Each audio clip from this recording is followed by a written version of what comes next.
Hey guys, so welcome back to a different kind of video, and I know I say that all the time, but it is. So we're going to be looking at the Yu Yu Hakusho opening, and this is going to be the start of a series I kind of want to do, and I've seen a lot of people do it, with watching anime clips, and I want to watch, nostalgic stuff. I grew up with Yu Yu Hakusho, like basically anything on, Adult Swim at the time, FLCL, Cowboy Bebop, Trigun, Inuyasha, Yu Yu Hakusho, Dragon Ball Z. So those were, I'm not gonna say childhood because that stuff was like when I was in middle school. Pokemon. I was kind of a kid. I was like 10, 11 years old when Pokemon came out. So I wasn't exactly a kid, but I wasn't a teenager either. So I was like right in the between the cusp of moving into teenage life. But these are shows that, and not just those. You had Kids WB with Yu-Gi-Oh and Pokemon, and then you had like with Fox Kids, they had like Digimon and stuff like that. And Digimon, obviously, big part. And if it wasn't for Pokemon, I wouldn't be as good as I am with voices. But we're not going to talk about all that. We'll talk about that when I actually get into that stuff, which I plan to. But I thought this is a great anime to get into if you want to get into anime. It's great voice acted. There's not a lot of filler, which if you watch DBZ or Naruto or something like that, there's always those episodes that don't make any sense because it has nothing to do with the plot. Those are filler episodes.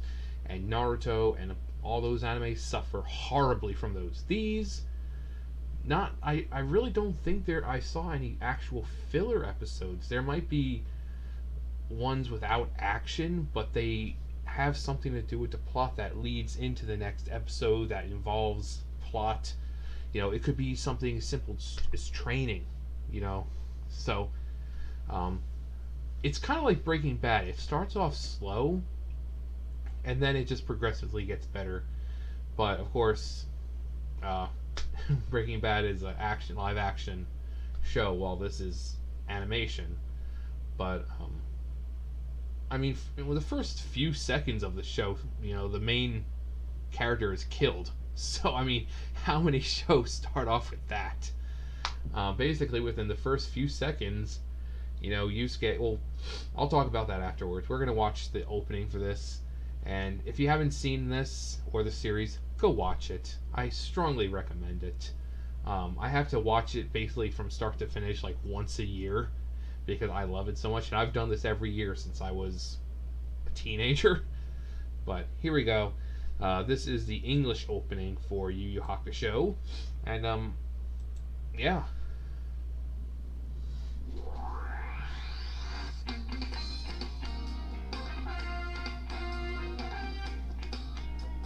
And of course, with each season, there's a new opening for it. So this one makes least sense. Like with the visuals that they give, it makes the least sense.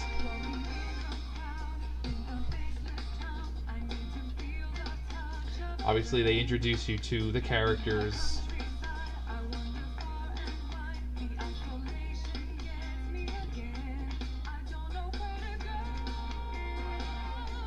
And then they kind of give you a little sample of their powers.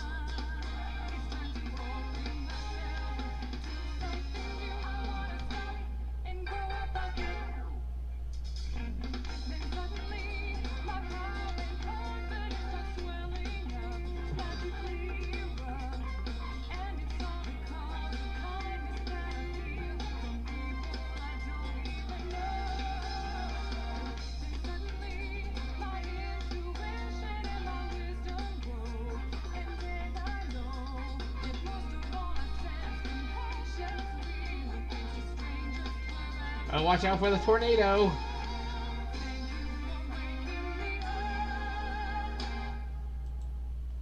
Alright, and that's the opening. So basically, it lets you see the characters, it lets you know their powers. So basically, you got the main character, Yusuke. He's the spirit detective. He uses his finger. It's called the spirit gun. He focuses his energy right there and just boom, like a gun.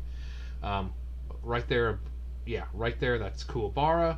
He can form his spirit energy into a sword. Later on in the series, he makes like a fly swatter out of it. He also eventually gets a sword that can cut through dimensions. Right there is Genkai. She is like this really old mom. Basically, she's a master of it. She's got immense power, and hers is like one of the first arcs of the story, because a demon's trying to get her power before she passes on. Which, spoiler alert, she doesn't. Um, but he's trying to get her powers. So, but she's around to the end of the series. Next to Yusuke, well, Kuwabara, we've got Itsuko, is Yusuke's mom. Next to her, we got Keiko, basically his love interest.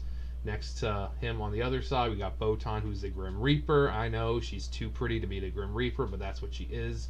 Next to her, the little Vegeta looking ass over there, that's Hiei. He's, as you can tell, a swordsman. He also has an eye under, kind of like Tien. He has an eye under his bandages called the Jigan. He wasn't born with it. He has to have, you have to have it implanted into you, surgically implanted. Next to him is Karama, who is a fox spirit who inhabits the body of a human child after it was injured in their world, and kind of fled to human world and inhabited the body of a baby. And then the little toddler up there is Koenma, who is the ruler, well, kind of the ruler of Spirit World. His father is really the ruler, but that's King Emma's son. So he's basically is in charge of day-to-day activities, sending souls to wherever they should be, taking care of the earthly affairs, training the spirit detectives, stuff like that. So now that you got a rundown on the cast and crew, there's more to the crew than this in later seasons. Genkai has like 3 apprentices essentially that kind of further the plot along. They're kind of like what you would call kind of MacGuffins or something like that. That they're there to kind of give you a sample of what the rest of the season is going to be like. But yeah, so Yu Yu Hakusho, it's one of those that came out in the 90s, and it was taken over by Funimation in the early 2000s, late 2000s. It's early 2000s, and I remember every time I turned on Adult Swim, I would stay up all night for this, and every single time it was the Three Eyes of Hiei, which is one of the first episodes where Yusuke is battling Hiei, and it seems like every time I watched it, that was the episode that was on. I don't know if they just restarted it every so often, but it seems like every time I watched it, that's what episode it was. It's a great episode, don't get me wrong. It's a great episode, especially at the end, how he defeats Hiei and his reasoning behind it. It's a great episode, but I got tired of seeing it so much. So basically, the show starts off, he's dead, and Botan comes along and pretty much tells him that he wasn't supposed to die, that Yusuke saves this kid from being run over by a car. The kid accidentally kicks his ball into the middle of the street and goes after it, and Yusuke goes after him. Botan then tells him that, the driver would have avoided the kid, and he would have been less injured than he was, before you saved him. I think it was she said something, one less bruise on his left shoulder or something like that. So he would have been even more fine had Yusuke not interfered. So then she says that his death was a complete and total waste, and so obviously he's not too happy about that. He spends a little bit of time as a ghost, and after some time he gets a chance to kind of restore his life, and he has to go through this whole ordeal with telling the people he's closest to, in certain instructions, and if any of them get it, then kiss before this, and this time, and he'll be restored. So he goes to Keiko, his mother, and Kuwabara, which there's a hilarious scene with them showing Kuwabara kissing Yusuke. So obviously he's restored. But being dead kind of lets his body get more in touch with his spirit energy.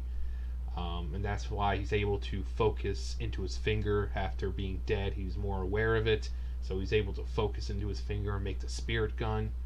But Koenma tells him basically, if you know, until you increase your spirit muscle, so to speak, you can only fire it once a day. Um, so the first real major challenge is just kind of getting used to this spirit energy. We meet Karama, Hiei, and Goki, who broke into the vaulted spirit world, stole artifacts of darkness, and wanted to use them to conquer the world. Karama just wanted them for his own purpose of saving his mother. So we see that Karama's, despite that he's on the wrong side at the time, Karama's not a bad guy. Goki is just your typical thug in basically every anime and every show. Terrible one-liners, thinks he's tough. And then Hiei proves to be more of a badass. You see that he's clearly the leader. How can he not be, looking like Vegeta? But it's revealed that he has the Jigan Eye, and he can kind of make it, you know, transform. That he suddenly has the eyes all over him, which amplify his power. But that's pretty much, he's the villain of that first little part until they go to Genkai's compound and do the whole Genkai tournament, which they meet a demon named Rando, who's stolen the powers of 99 psychics, and he's trying to steal Genkai's, who is right there. And then after Rando's defeated, they go to May's castle, which is in Spirit World. And actually, one of the people you see in May's castle is actually here. We've got Byakko, the White Tiger. So you've got Seiryu, Byakko, Genbu, and Suzaku. I think, yeah, Suzaku. But yeah. Actually, wait. We've got Genbu right here. Or Byakko, and then where is it? Oh, yeah, right there. Right there. This lovely chap right here. That's Genbu. And they also have another, like, there's just random demons. But then you have this one, which is weird because this is actually a robot. Its name is Gatatsubo. And he ends up showing up during the Dark Tournament saga. And he's like a creation of Dr. Ichigaki. And so he's made to look like stone here. And that's what Genbu is. He's stone. But Gatatsubo, he's not actually stone. He's metallic. So I thought that was weird seeing him. I'm like, why is he doing that? And then we have some person here. We don't know who that is. I mean, we have Yusuke's mom, Atsuko. We have Botan, Keiko, and I guess that was supposed to be Shizuru, and that's Kuwabara's sister, but that looks nothing like Shizuru.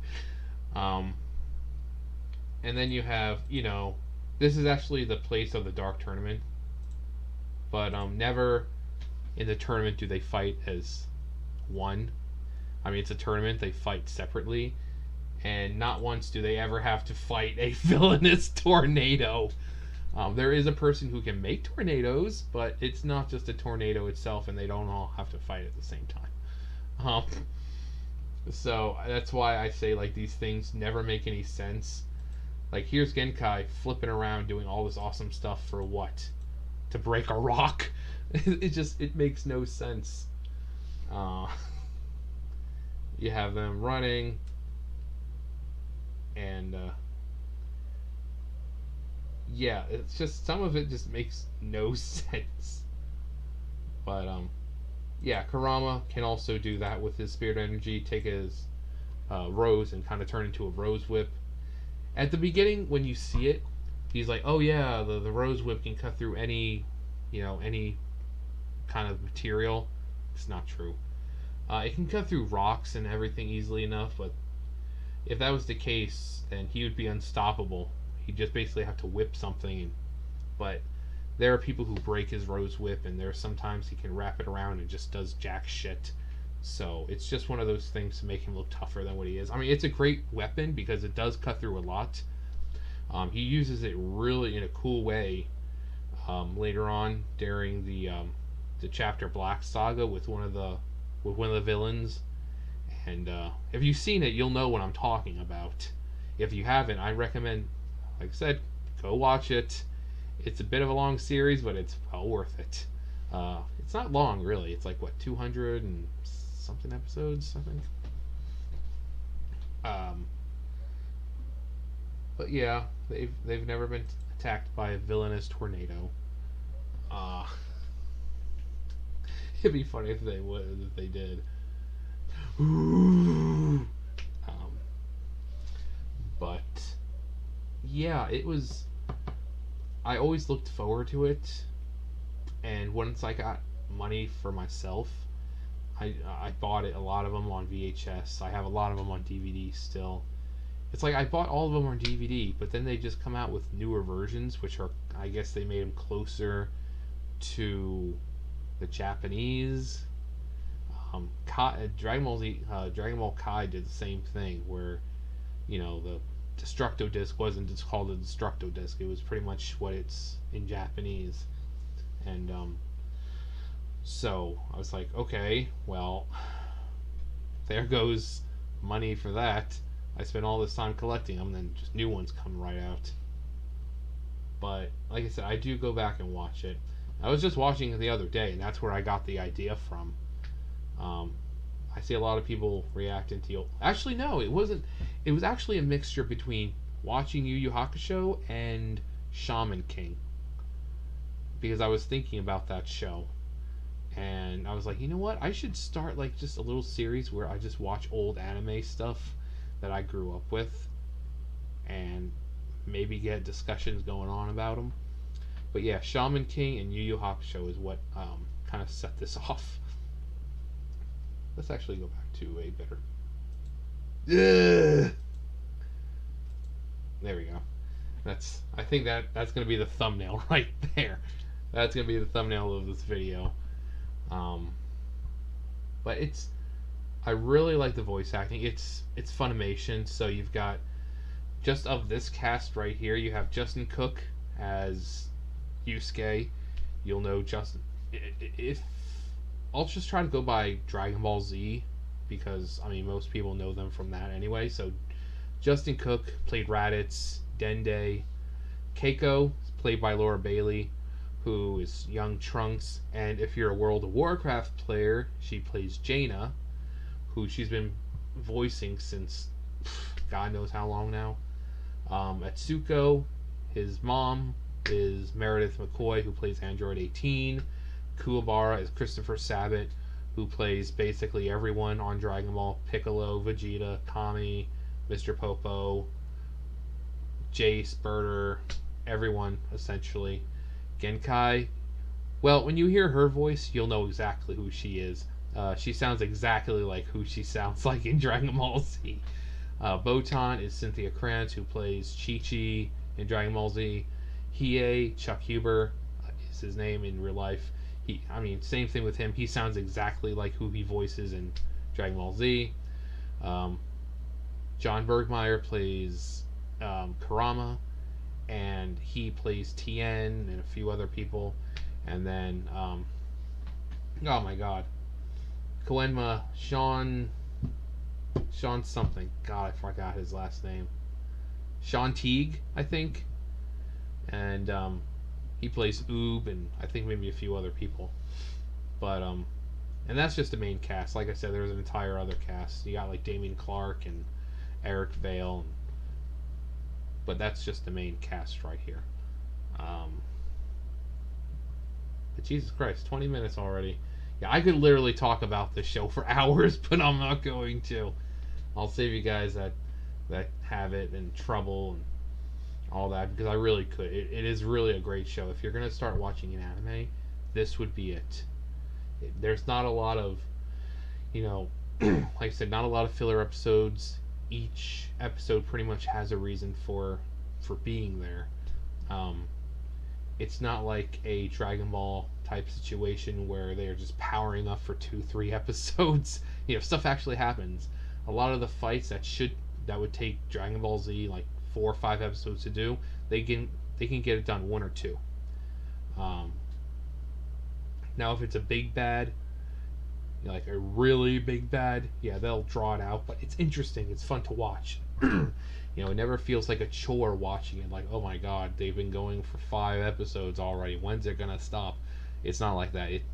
It makes you feel invested. You want to see more of the fights and more of the abilities and stuff like that. Um, I think they just like messed up right there. It looks like they didn't color in Hiei all the way, like his pants. Actually, that's a lot of them, but this is old animation, so I mean, it looks down here with Atsuko, like right there on her shoe, it's not colored in. Part of Karama's hair isn't colored in, like little specks of it. Little parts of Kuwabara. Looks like they didn't even try on Genkai's hat. But yeah.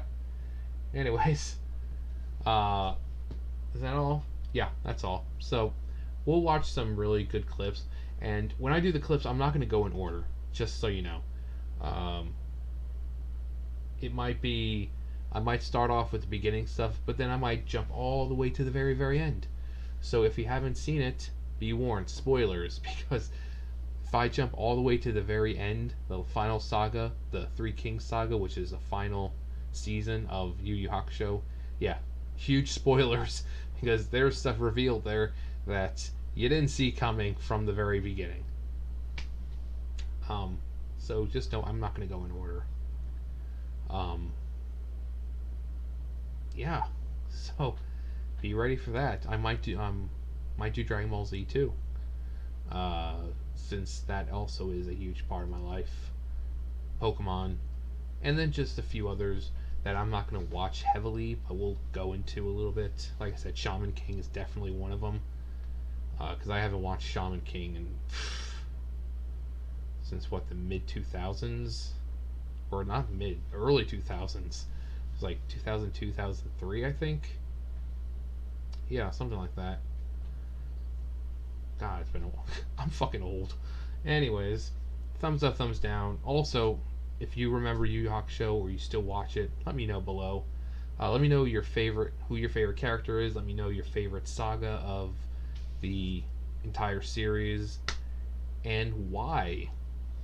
Because obviously you must have a reason for liking it so much. So leave character and favorite saga below and why. Thumbs up, thumbs down, comment, subscribe, all that great stuff, and I will see you guys next time. Bye, guys.